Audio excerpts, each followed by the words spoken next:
is going on, everybody? This your boy Sean, aka Puff Comics 83, and we are back with another episode of Talking Movies. I'm joined by my co-host, Varangian Vigilante. How are you doing, sir? I'm a European, I'm a freeloader on the YouTube channel of a hardworking American, so of course I'm doing well.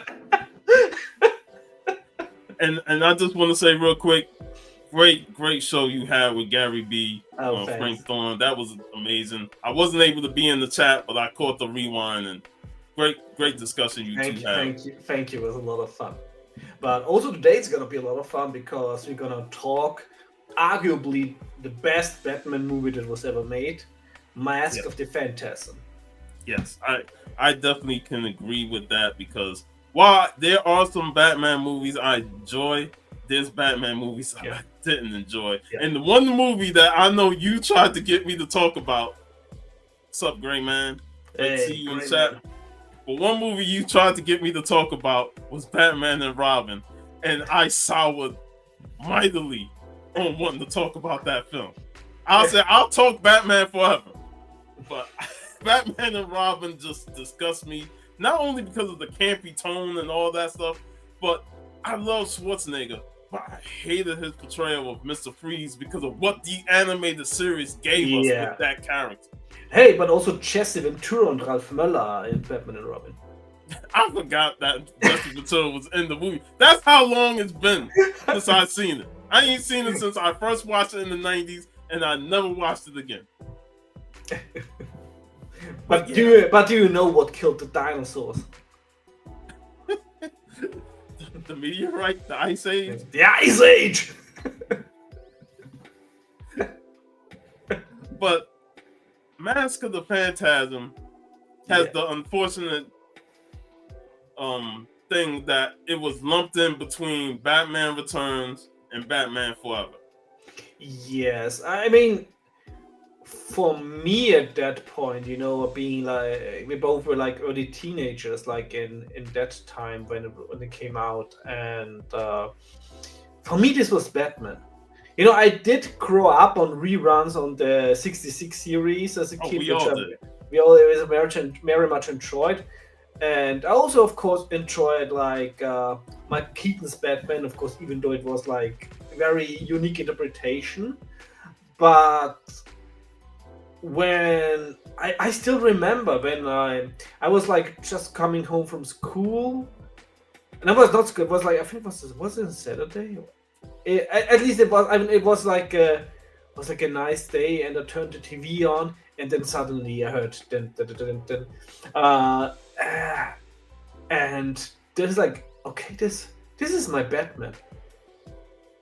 Like, this is like, you know, when you enjoyed something as a kid, the 66 series, the comics you read, like I didn't read a lot of, I actually read more Marvel as a kid because my father bought Marvel. Mm-hmm. But of course he also liked Batman, so there were some Batman comics. But it was just like this series, you know, it was just in the zeitgeist that for our generation, suddenly like, hey, this is our Batman.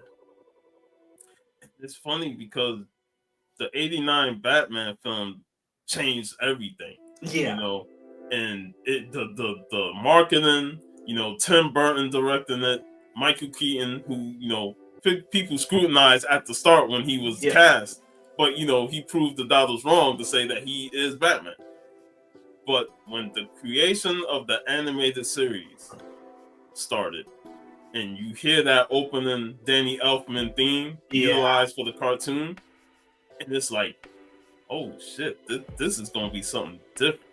In this film noir style, you know, that's like because like that's the art form. Also with the series in the Mask of the Phantasm, it's like timeless because it portrays like the pulp era, you know, the 30s, like in a modern way. Yes. So you really can pinpoint it, while of course pinpointing like singular like objects, etc.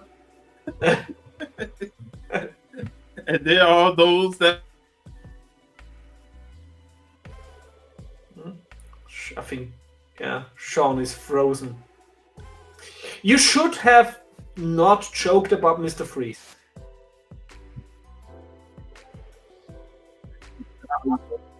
He has his thoughts on Michael Keaton, Batman. I have my thoughts on all the stuff that he did. Yeah. You know, but one thing about the animated series, I broke him.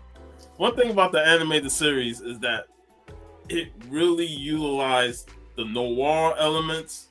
It utilizes that hybrid style of like, yeah, this Batman could be set in the 40s, 50s because of just how it was drawn and how the era was. It had the old style cars and the old style way of people living.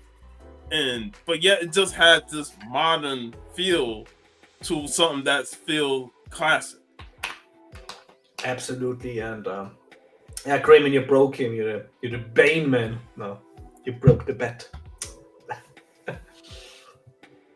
But yeah, like I said, Mask of the Phantasm, like until I watched actually the recent The Batman with Robert Pattinson, yeah, who actually is a really good actor.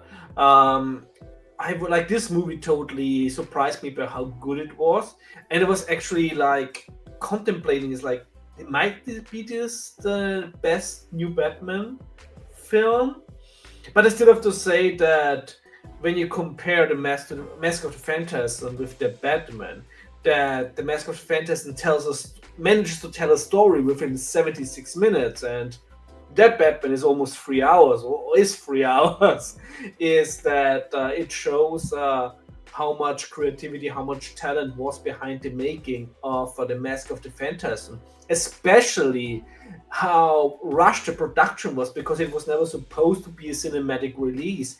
And Bruce Timm said like they weren't ready. I think they had like 6 to 8 months like to finish this whole thing. And he said like he's still not very happy about it, that he still thinks there is a certain amount of quality missing that could have been delivered if they just had more time. I think actually says a lot because this is a masterpiece. I feel like Warner Brothers was two-faced on how they handled the situation. All the puns today. Literally. They say this is going to be direct-to-video, and then at the last moment, they like, we're going to make it a theatrical release. I mean, originally they just wanted to make it a TV special. Yeah, but then you want to say, let's make it a theatrical release. But then you're going to make it a limited theatrical release, which means you are already not putting it in every theater in the country. So it's like, what was the fucking point of making it a theatrical release when you're not making it widespread? Let's just say movie studios always acted weird. It's only now that we have social media that more bullshit comes out. So I was like, and then on top of that, they released it on Christmas Day. To me, it didn't really fit that holiday release schedule of, you know, let's put out a Batman animated film for Christmas Day. Yeah. You know, it would have made a little more sense had it been either before Christmas or after Christmas, but not just on Christmas. Yeah, I saw it for the first time on TV because I remember, but I'm not 100% sure that I saw the ads for the cinema release on TV, but of course it was like the TV of the German Republic.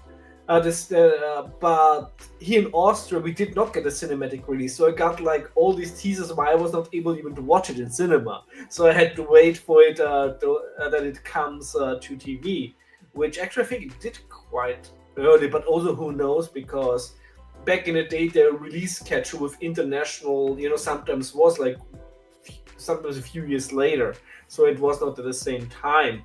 But there was a hype about it because Batman, the animated series, was one of these series where it just debuted, and next day, like in school, everybody knew it, everybody has seen it, and everybody talked about it. Everybody was talking about it. And the funny thing here in America, it came on 5 days a week before it moved to Saturdays. So we got to see it every day after school. Yeah. And that was always like, yo, did you see yesterday's episode of Batman? And so it was like part 1 of Two-Face, and we all couldn't wait to watch part 2 because that shit was amazing. and you the know what's storytelling was great. Yeah, and the other thing is, I think back in the day, I don't quite remember, but I think that the translation was quite nice. But then later, when DVDs came out, and I for the first time, saw it like in English, and it's like for the That first time, Kevin then hearing Conroy Kevin voice. Conroy like a Mark Hamill as the Joker, where it's like, this changes everything. This is even better now. Man, I watched the documentary on Kevin Conroy and him becoming Batman, him being the perfect actor to play Batman after thousands of people voiced audition for the role, and then he sat in and was able to immediately get the character and have that different voice for Batman. It's like the voice that changed everything when it comes to Batman. Like, he's the only voice that matters. Yeah, like I think we already teased when we talked about it last week, that like everybody that has heard Kevin Conroy as Batman and reads a Batman comic hears his voice.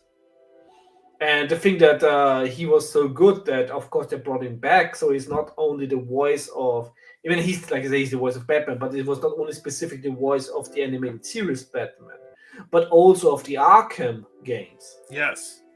Which of course reached like a different generation, even and like even a broader audience. So that for many generations, Kevin Conroy is the voice of Batman, and this is like the legacy that will live on. And sadly, he is no longer with us, but he lives on through Batman.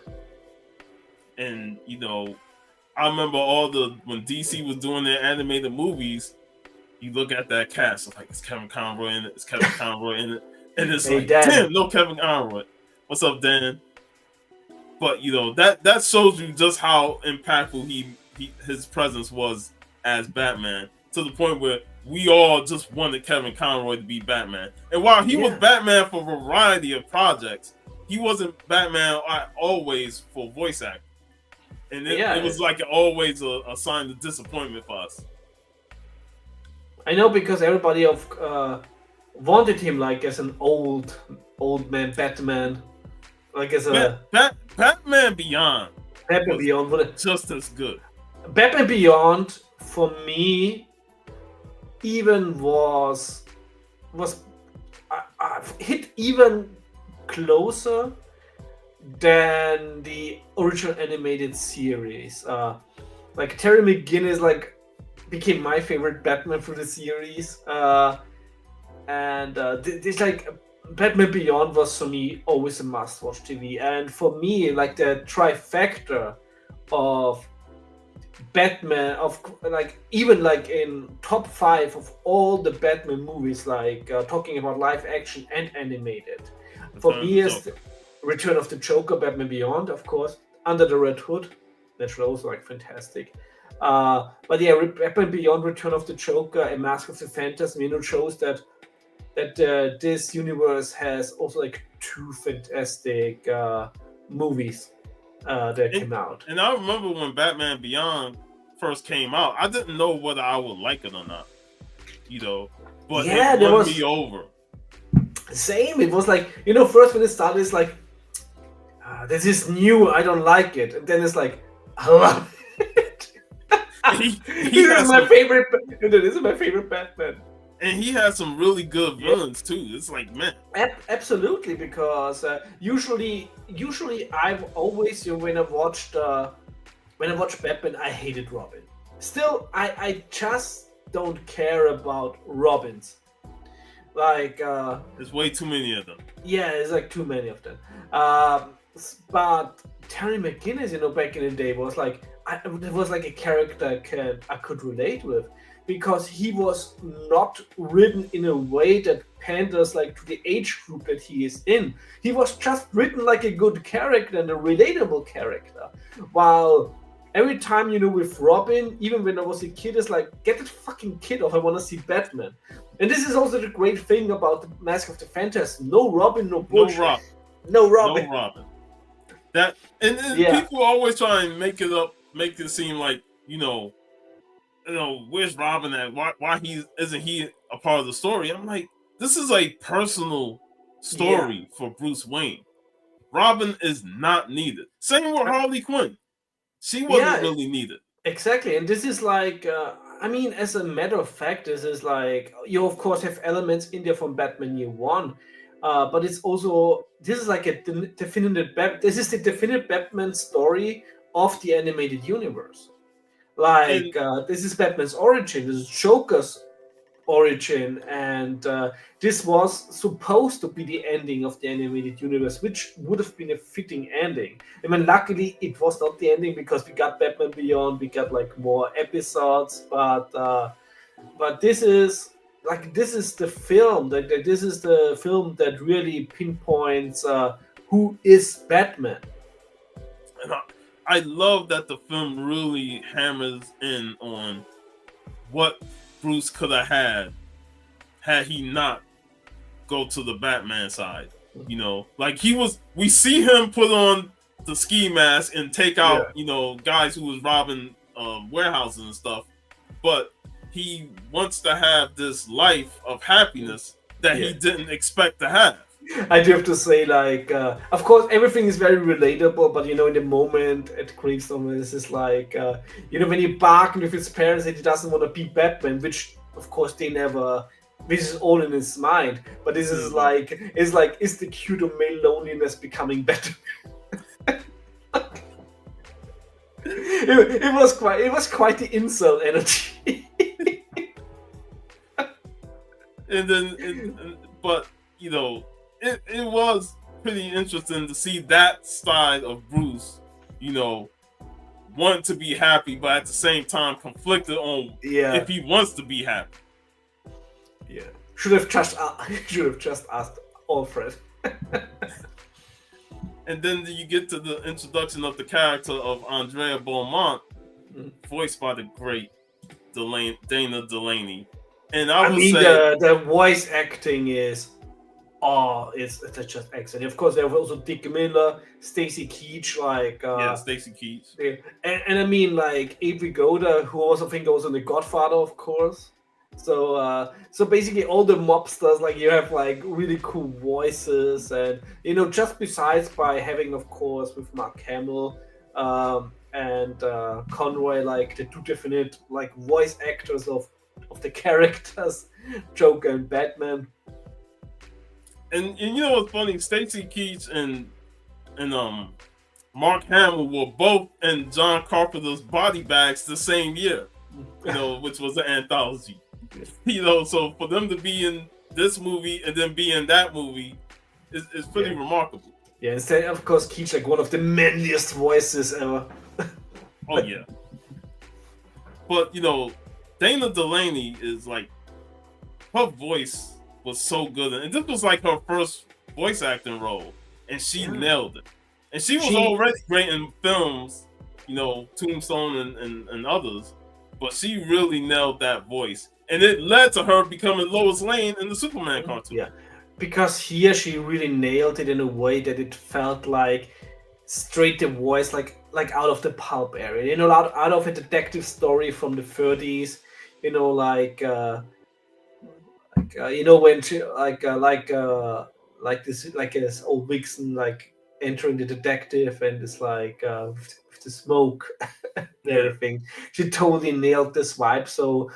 And it's quite risky, introducing new characters, introducing like a fully new vigilante character also in the film that this like works within like a 76 minutes like definitive Batman story, like to introduce like a new character within, but it felt so natural, and it also, like, of course, was so much needed in this way to show basically the Phantasm, like being like the polar opposite of Batman, like being a vigilante with no remorse to kill.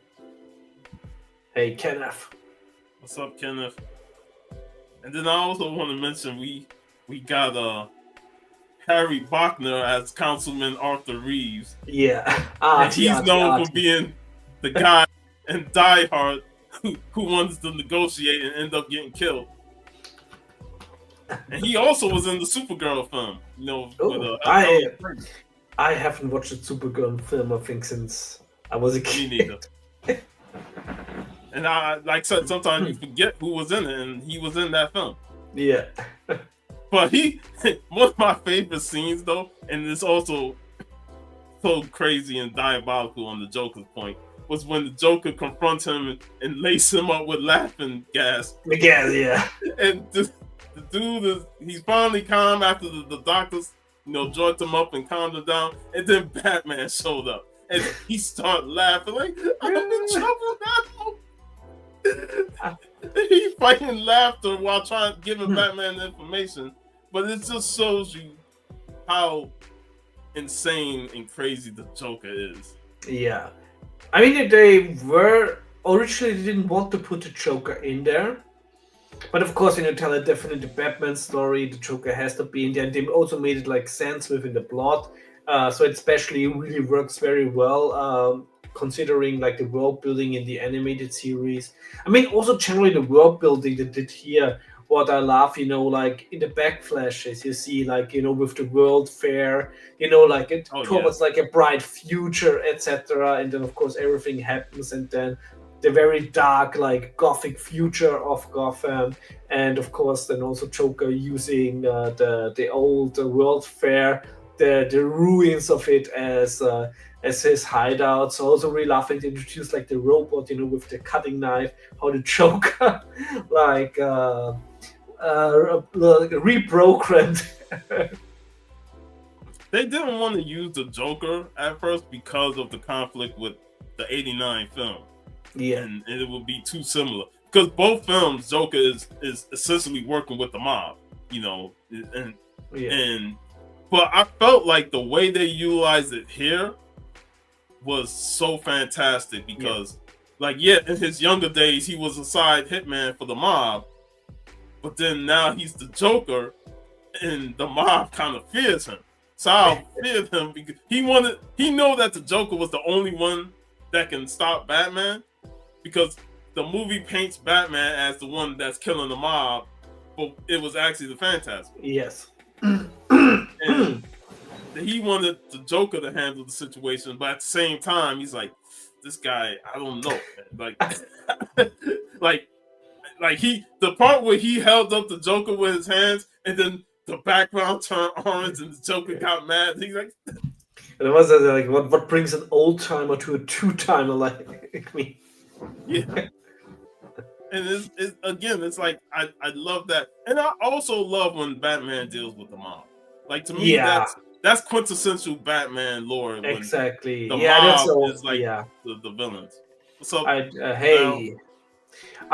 do feel, of course, just like all these crazy super villains are flashier, better to sell, etc.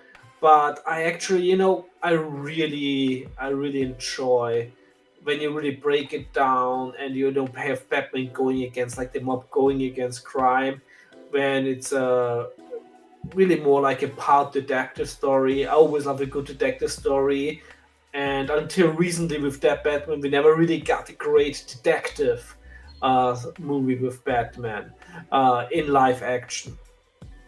So this is always like a really pleasure. I do also have to say, that even when you add like a supernatural element, what I also really loved about the Batman Predator crossover, which is still one of the best comic book crossovers ever written, where it was like also just a mob story and then the Predator came in it, the Batman. So that was excellent. So also like this movie. I always think that Batman stories are the best when they're like well grounded, and then you can add all the fantastic into it. But the fundament of it must be grounded with crime that is relatable. Because right now, basically, in the comics, and I'm not only blaming Scott Snyder for it, but he did a lot of part also with it, but also before that. What is the reason that anybody still lives in Gotham? I've always wanted to know, why do people still live in this city, knowing that it's a cesspool full of crime, over the top villains, and Batman patrolling the city? Like, why would I want to stay here? When Metropolis, where Superman guards everything, is right next. But see, I wouldn't want to be in Metropolis, because then Superman's finding other powerful guys and they'll wreck the city and stuff like that. Now, give me a nice, peaceful city, you know? Yeah, no, exactly. Is there like anything like ever like in the Midlands or something? Somewhere away from there. Was ever anything happening in Appalachia? If it's not Hellboy related. I highly doubt. Not in the DC universe. Yeah, then straight there. But yeah, I'm getting the hell out of Gotham, because there's no way I'm staying in this city when you got the fucking Joker, when you got Two-Face, when you got Penguin, and all these fucking crime lords that can do anything. Especially you never know when the Joker's gonna strike. Exactly. It's like you're just going shopping. I mean, in Gotham, it must be so unhinged, you know. Just when you hear somebody laughing, it's like, oh fuck, here we go again. And I got that feeling when I reread Gotham Central, and you know how the police was like, fuck man, the Joker shows up, and then you know Batman appears, and he has this contentious relationship with the police, because they like, man, we gotta do our job. Yet we can't let these freaks keep going out there and doing this shit, and we're just sitting to the side. So you know, from the police standpoint, that's why the scene where the police go after Batman, they were determined to take him out. You know, it's either you give up or you die, and they were like, we're sick of your shit.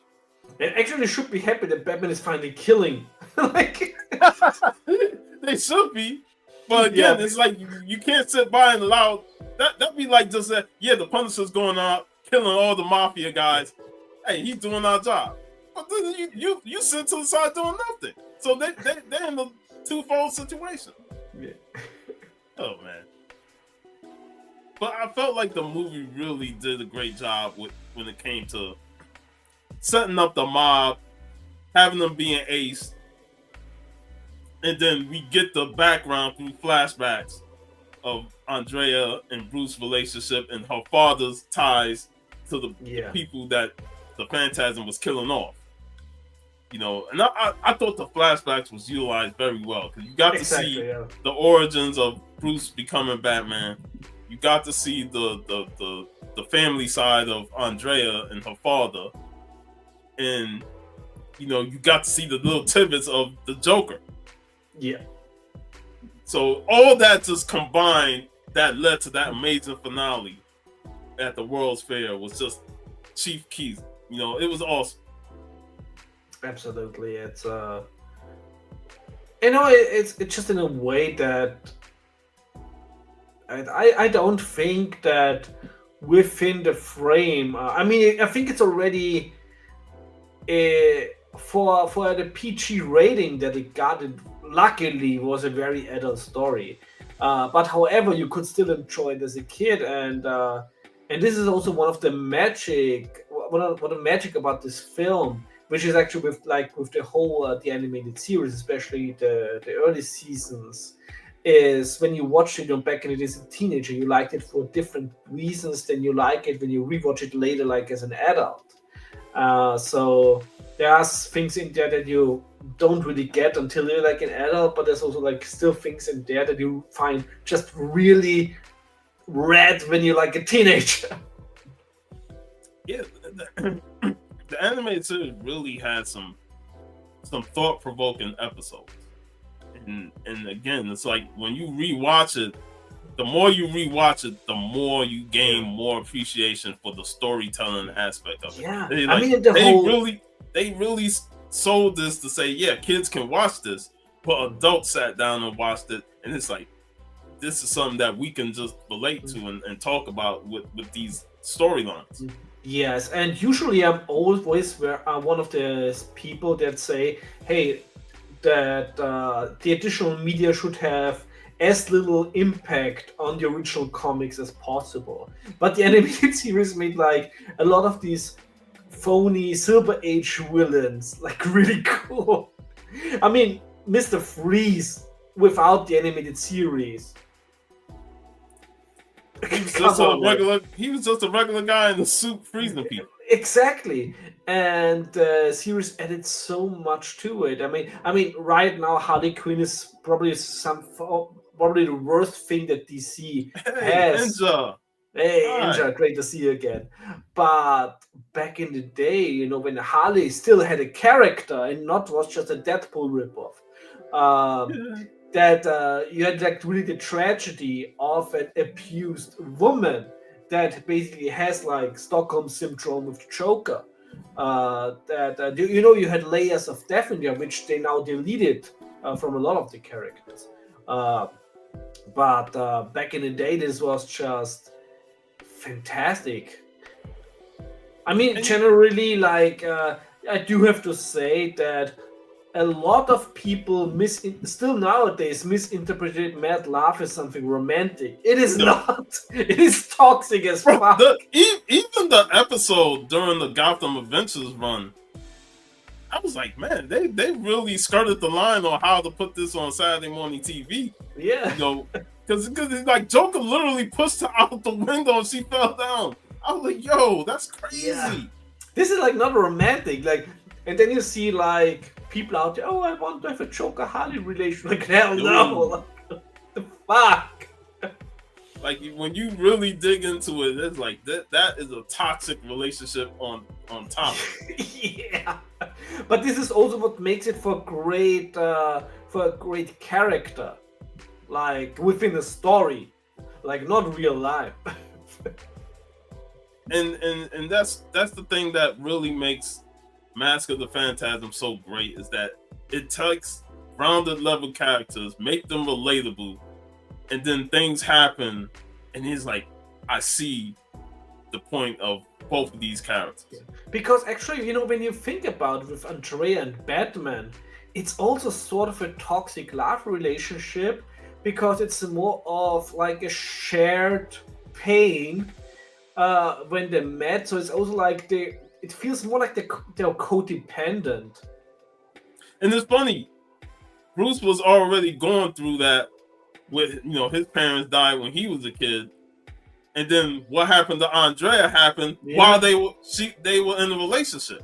Yeah, so it came within that point, and they both went their separate ways after that, and it was heartbreaking because when Bruce gave her the ring to say, I'm gonna marry you, and then she gave it right back because of what happened with her father, that sealed the deal for Bruce to just 100% go with Batman.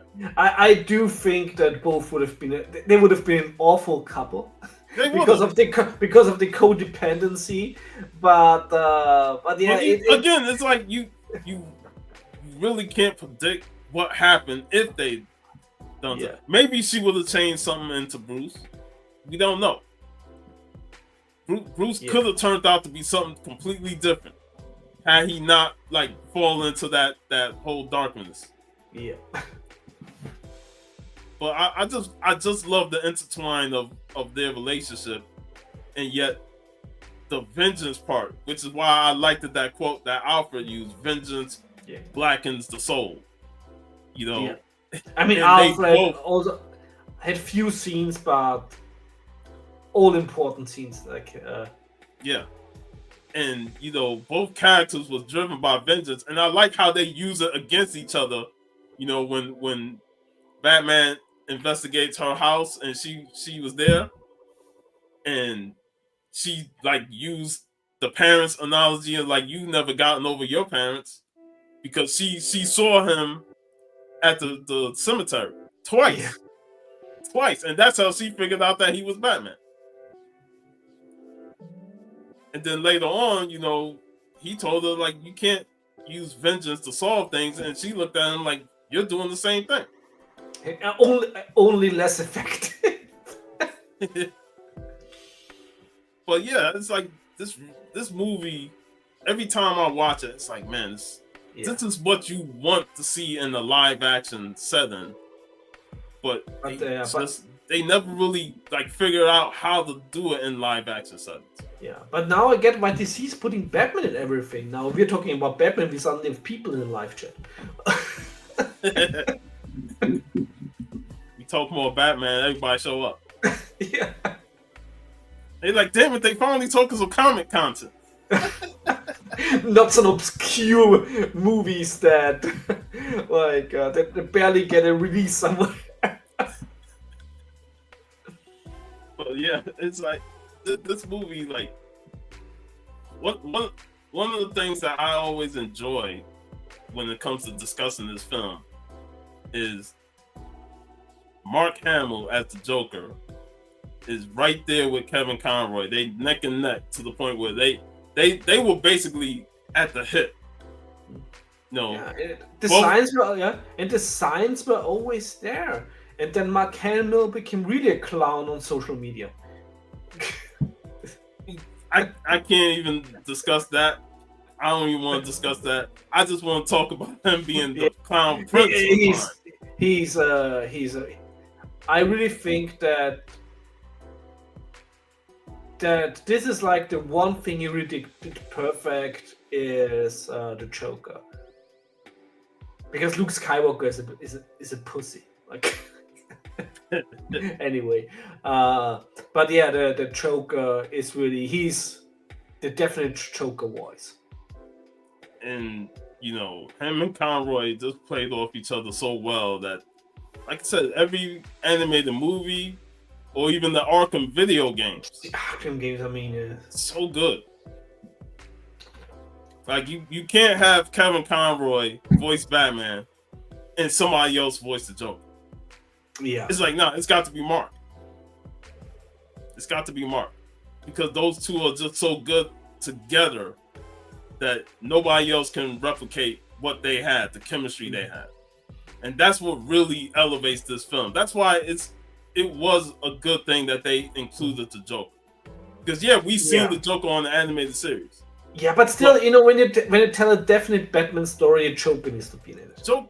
Like I said, they're at the same hip. You know, you can't tell a Batman story without the Joker being there. So I just look at it as it was great that they had the Joker in this film, and they both signed, especially that last sequence when the World's Fair was exploding, and Joker said "fuck it" and just started laughing. Yeah, laughing manically. But the delivery of it. I also love the bloodied face and everything, the tooth missing. Basically, especially for something being targeted originally like at kids. And they did not hold back when it came to the fight with Andrea. Yeah, so I'm really happy they got away with that because everything else, you know, would have just not fit like with the stakes that were like in this film. And boy, the stakes were high. And then on top of that, you know, for this movie, the death scenes were pretty brutal when you look at some of them. Like the one where the statue got pushed on top of them, oh my god. Yeah, and also like just, you know, that the grave is exactly as deep dug out that the person can't reach out. It's like there, and this goes also back, you know, Batman also is gothic horror, and you have a lot of gothic horror elements in the animated series, and therefore also in this film, and and this is also why we say, you know, that the Masculine Phantasm is like the ultimate Batman movie. Because you have him as a detective, you have him as a crime fighter, you have the horror aspect in it. Like, this movie combines all the elements, all the real elements. Of course, you don't have him fighting Darkseid or anything, but also like the core elements of what is Batman. Everything is in this movie. And story-wise, like, it took elements from Citizen Kane. Yeah. And it took elements from Year One Batman. And the Phantasm was basically a similar character to the Reaper in Year Two. You know, so it really like pulled from those sources to create Yeah, what and is almost a really good and movie. almost a few elements. I still think I know some may think that the story is a little bit written weird, etc. But my favorite Batman stories are still the original Golden Age stories before there was a Robin, when Batman was still killing people. Though I just love the pulpiness of it. What's up, Donnie? Hey, Donnie, because it still feels a lot like the Shadow, and the Phantasm really felt like being also a lot of inspired of actual Golden Age Batman. And it definitely had the pulpy feel, Yes, and Shadow. this is what I always enjoy. And I always loved that Batman Shadow crossover from a couple years back. I think the first one was better than the second one. Yes. The second one was good, but the first one was but the first one was really good.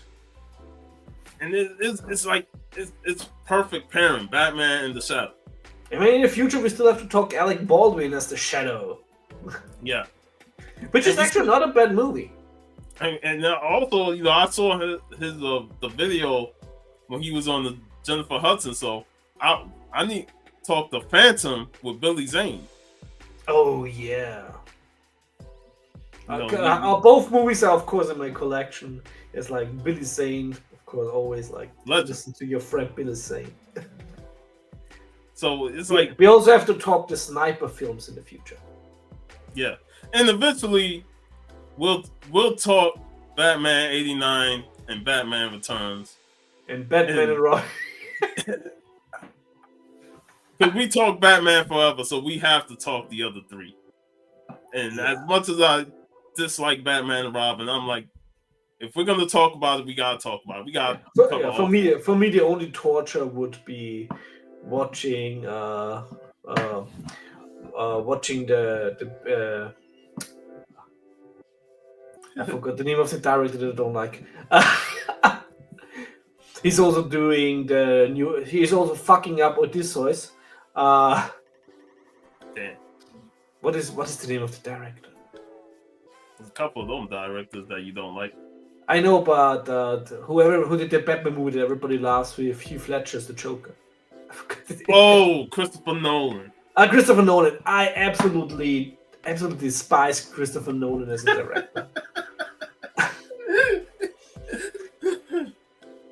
The Nolan films, the first one was okay.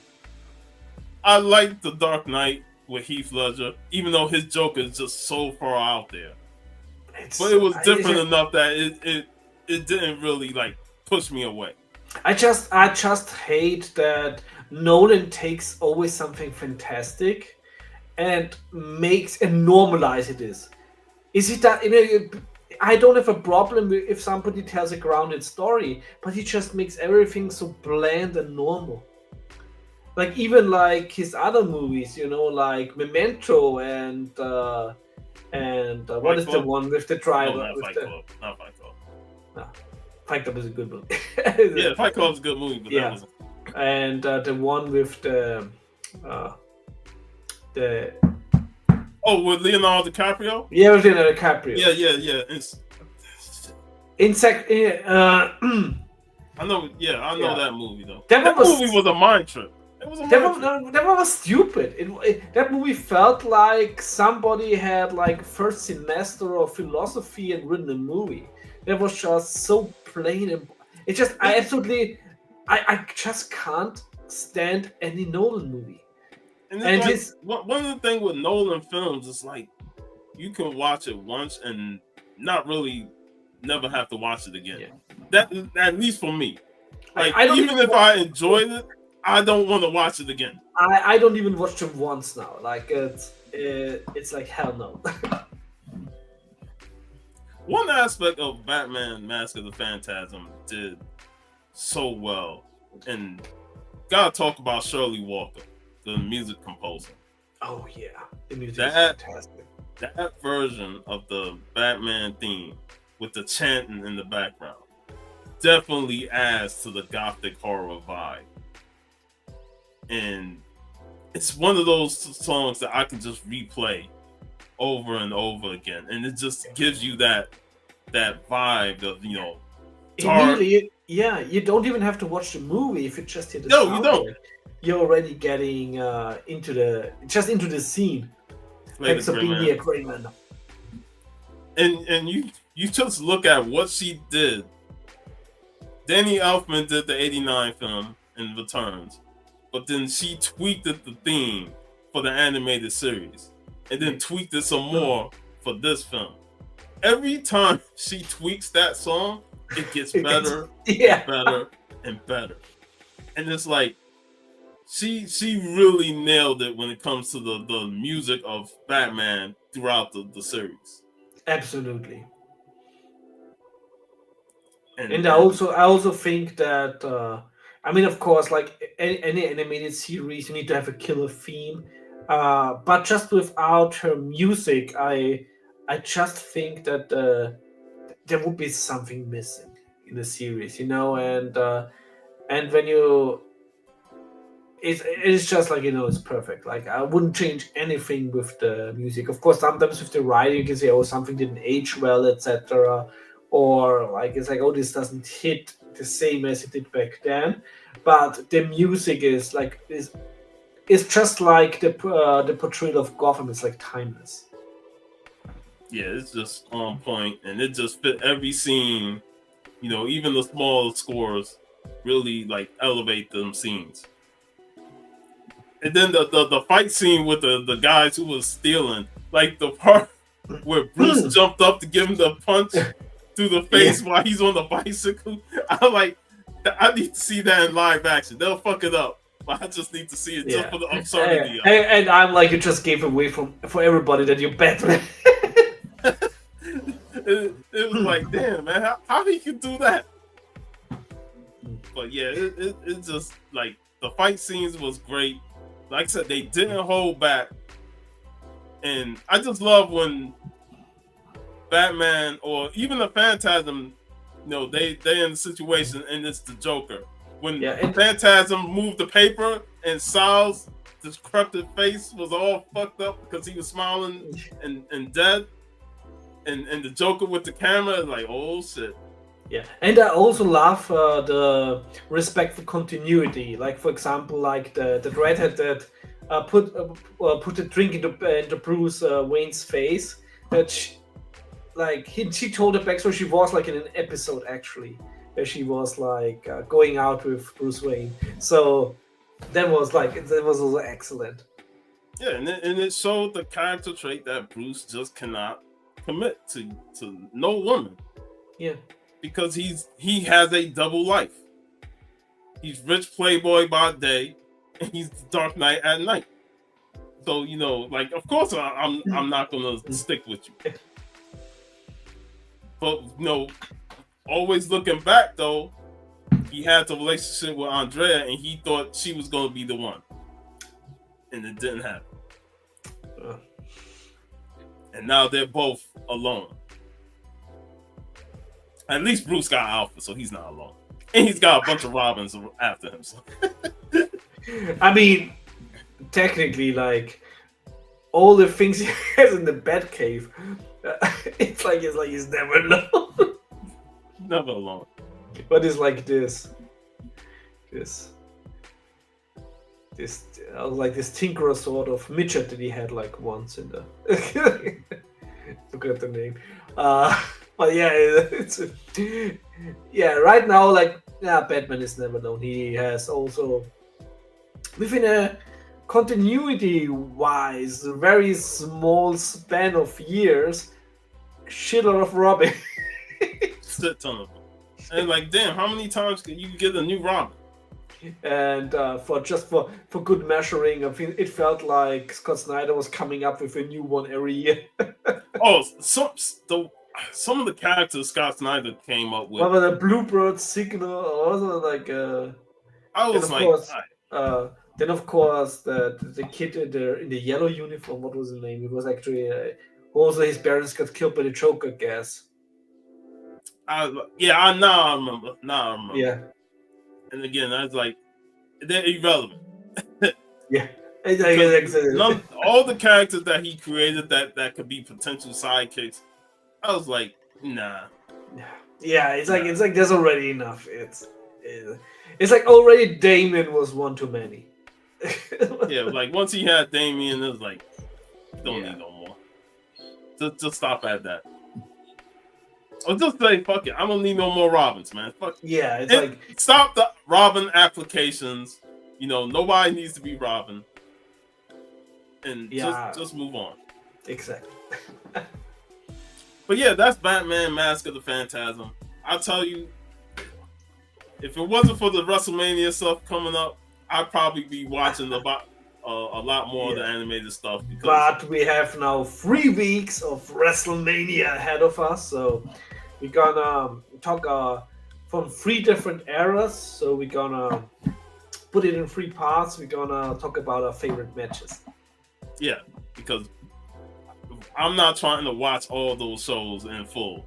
I'm gonna watch all those shows in full. You'll do the full show watching. I'm just gonna cherry pick the matches. Tomorrow I'm at WrestleMania 5. And by next Friday, you'll probably be at WrestleMania 25. I don't know. But next Friday, I'm already like, I turn into Vince McMahon and I'm in jail. I love the clip to say because it was about Jake the Snake Roberts, but it's like, win, lose or draw. We gotta see the snake. But yeah, it's gonna be a fun 3 weeks just talking wrestling. So if you're not a wrestling fan, don't even bother tuning in. And if you tune in, just give a like and share some of your favorite wrestling pastime of WrestleManias, because it's gonna be a fun discussion. This week I watched Hood Slam, and they had like Get Your Ass to March. And it was a fantastic mixture of an Arno Core concert and the Hood Slam show. So Arno Core is, don't call them a Schwarzenegger tribute band, but they basically make songs about Arnold's movies, and so every match was Arnold themed, and you had a match Tulsa 2 versus Conan, which was hilarious as fuck. Nice. The serial man was portraying Tulsa 2. I still occasionally just go up and bring up the clip of Arnold beating up Triple H. Yeah, that always make my day. Yeah. But yeah, this is gonna be a fun discussion. Yeah, it's gonna be epic, and especially since all this era hitting different. Yeah, I'm actually gonna be dreading getting to that PG era. Yeah, that's gonna be tough, but I will be excited to cover the Shawn Michaels Undertaker matches. Yeah, those are classic, and I'm really, of course, looking forward to get to WrestleMania 10. 10? Yeah. Oh man, Brett versus Owen, and of course Shawn versus Razor. Yeah, that was a good one. That was a good one.